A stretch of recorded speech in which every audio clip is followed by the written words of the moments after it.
A special hello from Washington, D.C. I was at the White House yesterday for the first new media press conference held by Press Secretary Karoline Leavitt. The conference was live-streamed, and one of my two questions quickly went viral on social media and has now been seen by over 3 million people on X alone. This morning, the traditional media has followed suit, so I thought it'd be a good idea to explain what really happened, why it's important, and how the American administration have responded. I actually asked Press Secretary Leavitt two questions, and I think they're just as important as each other. So let me address the one that less people have picked up on. It regards the UK's trade deal with the US. Madam Leavitt, congratulations on this endeavour to bring in new media. And can I start by thanking you for including the British? And, deeply proud to be the only British representative here. I hope future events you might include more. Thank you. I've got two questions, if I may be so bold, regarding my little old country across the pond. First and foremost, it's regarding trade deals. So your Vice President Vance, has said, no free speech, no deal. The British Business Secretary, whose name is Jonathan Reynolds, has said that in the trade talks with the Commerce Department, the US Commerce Department, there has been no material, that free speech has been not a material factor in negotiations. So my first question is it the case that free speech is no longer part of negotiations? Before we get into Madam Leavitt's response, here's some important context. Since Trump's election victory, his administration have been raising the alarm about free speech in Europe. Who could forget Vice President J.D. Vance's Munich Security Conference speech in February? A little over 2 years ago, the British government charged Adam Smith-Connor, a 51-year-old physiotherapist and an Army veteran, with the heinous crime of standing 50 meters from an abortion clinic and silently praying for 3 minutes. The Vice President was referencing the case of Army veteran Adam Smith-Connor, who was charged with breaching a public space protection order, a PSPO, under the Crime and Policing Act of 2014 in October 2022. Specifically, Smith-Connor was praying silently in an established safe zone around an abortion clinic. He was convicted last October, receiving a 2-year conditional discharge and ordered to pay $9,000 in prosecution costs. Of course, things escalated with J.D. Vance as Prime Minister Sir Keir Starmer met him and President Trump at the Oval Office. We also know that there have been infringements on free speech that actually affect not just the British. Of course, what the British do in their own country is up to them, but also affect American technology companies and by extension American citizens. So that is something that we'll talk about today at lunch. We've had free speech for a very, very long time in the United Kingdom, and it will last for a very, very long time. Well, no, I mean, certainly we wouldn't want to reach across US citizens, and we don't, and that's absolutely right. But in relation to free speech in the UK, I'm very proud of our history there. The details of the UK-US trade deal are still reportedly being hashed out, and multiple sources claim Vice President Vance has said, no free speech, no deal. Negotiating for the British is Jonathan Reynolds, our business secretary. He said this, contradicting those reports earlier this month in a BBC interview. Some people have suggested that the Trump administration, and we know this from J.D. Vance's comments in public, are a bit, upset about what they see as restrictions on free speech. Have you heard that said? Has anybody mentioned that to you? No, as someone who's been integral to these negotiations, that's not been a material factor. We obviously never mentioned.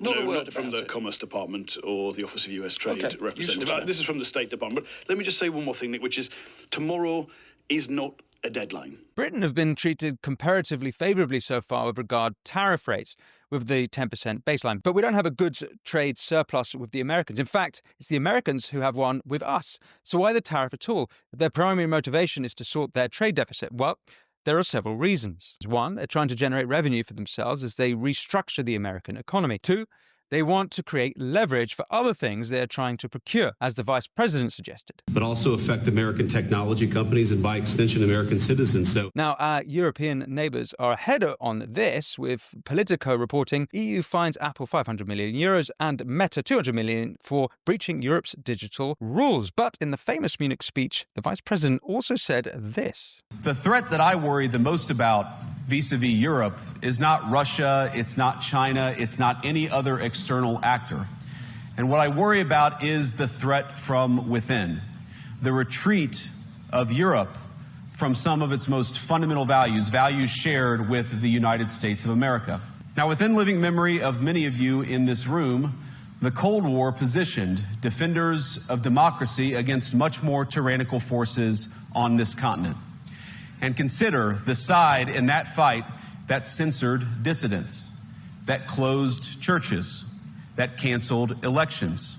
Were they the good guys?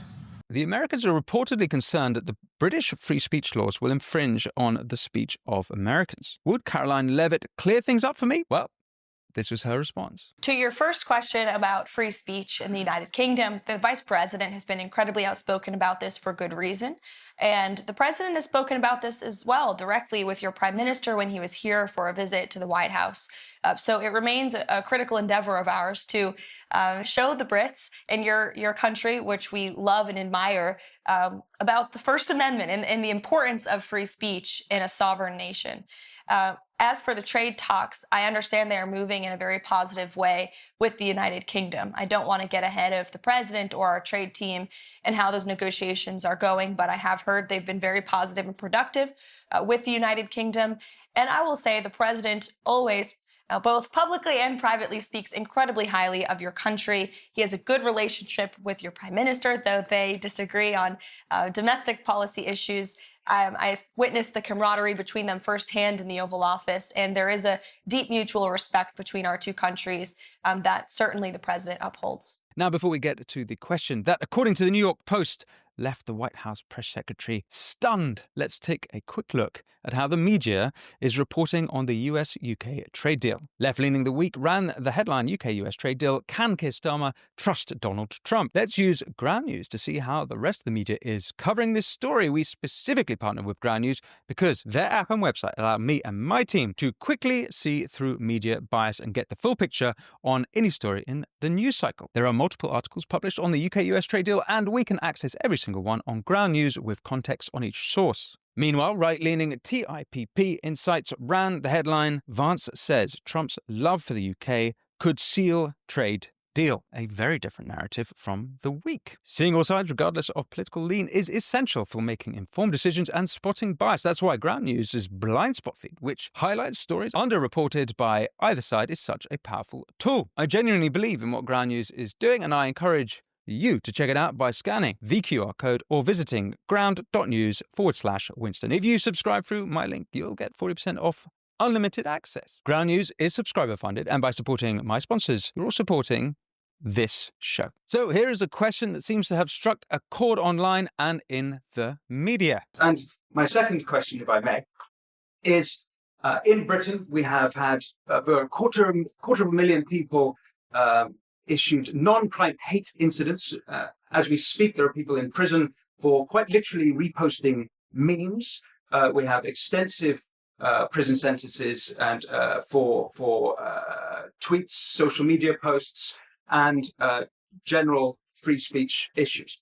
Would the Trump administration consider political asylum for British citizens in such a situation? Before we look at Leavitt's response, let me add a little context for this one. I referenced the 250,000 non-crime hate incidents since 2014. Now, these are not necessarily political. Famous examples include a schoolgirl being booked for saying a classmate, quote, smelled like fish. It includes someone booked for hanging soiled jeans on a clothesline. It includes someone booked for whistling the Bob the Builder tune at a neighbour.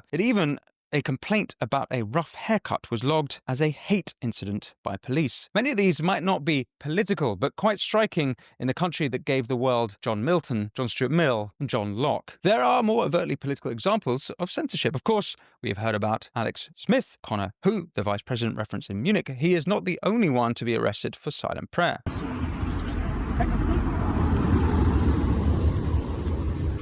Then there was Harry Miller, a former police officer investigated by Humberside Police in January 2019 for tweets deemed quote-unquote transphobic. I was assigned mammal at birth, but my orientation is fish, don't misspecies me. But the clampdown on speech heightened last summer after the horrendous murders by Axel Rudekabana in Southport. Prime Minister Sir Keir Starmer, having ignored riots in Rochdale, Hare Hills and Whitechapel the previous month, his first in office, decided to clamp down on online speech with a special National Violent Disorder programme, with the responsibility possibility, amongst other things, of targeting online misinformation. Hundreds were arrested for the riots, and dozens were arrested and charged for online speech. These included Lee Dunn, who was sentenced to 8 weeks for reposting memes. This includes Cameron Bell, who was sentenced to 9 months for live streaming the aftermath of the riots on TikTok. Free speech in Britain also looks like it'll be stifled further, with the Labour government reviewing Islamophobia laws which would prohibit criticism of Islam. Labour MPs are quite literally calling for blasphemy laws in Parliament. Will the Prime Minister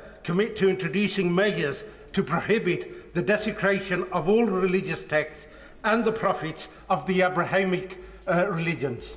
I also note the case of the Telegraph journalist Alison Pearson, who got a knock on the door by the old Bill for a long-deleted post on X. Now, before we hear Press Secretary Leavitt's response to my question, for those of you eager to understand what exactly is going on in the UK, watch my interview with Lord Toby Young on the Winston Marshall Show. Now, I'll link to the interview at the end of this video. Lord Young is founder of the Free Speech Union and a fierce opponent of censorship in Britain and across the world. So here's what Madame Leavitt said in response. I have not heard that proposed to the president, nor have I spoken to him about that idea, but I certainly can and talk to our national security team and see if it's something the administration would entertain. The interview was streamed live, as I said, and quickly caught traction online. The media picked up on it, with the New York Post reporting Leavitt appeared taken aback by the question. The Daily Mail reporting that I called on the Trump administration to grant Brits prosecuted for their speech asylum in the US. Our friend Alison Pearson at The Telegraph posted her approval on X. But perhaps more significant still, Senator Mike Lee has posted about it, indicating he's considering it. And further still, 2 high-ranking members of the administration have privately indicated to me that they like the idea.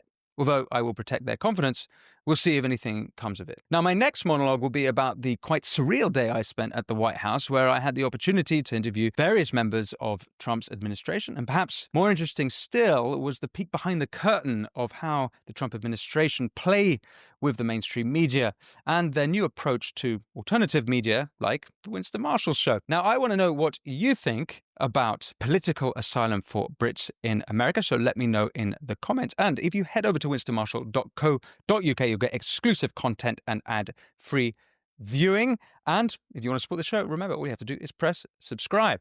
Thanks for watching, and until next time, be well.